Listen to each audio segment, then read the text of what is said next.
Good evening and thank you so much for joining us. I'm Serena Fazan. We begin tonight with the Occupy movement. Today, Occupy Wall Street protesters once again marched in New York City. Demonstrators set out from a park where they have camped out for a month and marched through the financial district. The crowd chanted, "Banks got bailed out, we got sold out."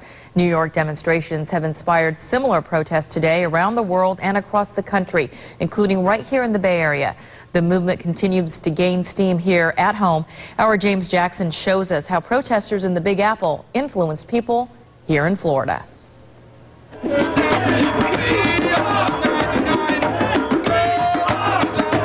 They're taking their message from Likes Gaslight Square to the streets of downtown Tampa, holding signs and chanting. Occupy Tampa Bay! They call themselves the 99%, claiming the other 1% controls the country's wealth and politics. We came out because we want to ensure that government of the people, by the people, and for the people shall not perish. Susan Mullins and her husband were in New York a couple weeks ago and talked with people from Occupy Wall Street.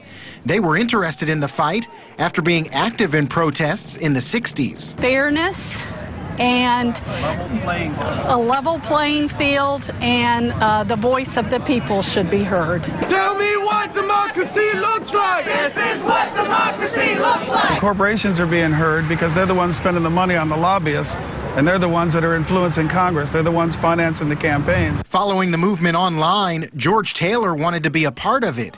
He brought his son, who's been looking for a job for more than a year. He had straight A's in school, he's going to college, and I don't blame the companies because they're hiring the people that are trying to feed their families, but it's very difficult for him to pay for his car and his education when he can't find a job.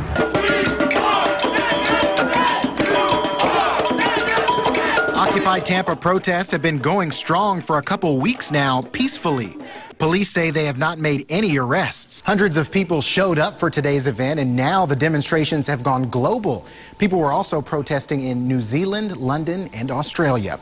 James Jackson, ABC Action News. And across the bridge, another Occupy Wall Street rally was held in St. Petersburg. There we saw about 50 protesters.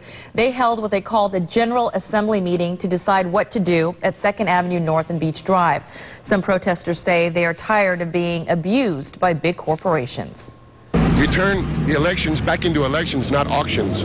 Because with super PACs and hidden money, our government is bought by the richest people, and now they can be anonymous about it. They don't even have to, you'll never find out who's giving all this money to these people to get their hidden agendas done. So we're an auction house is all we are now. So far, there is no word of any arrest at either demonstration in Tampa or St. Petersburg. 2 people are shot, and Clearwater police have arrested a man in connection with that early morning double shooting. 24-year-old Carlos Jones is in custody.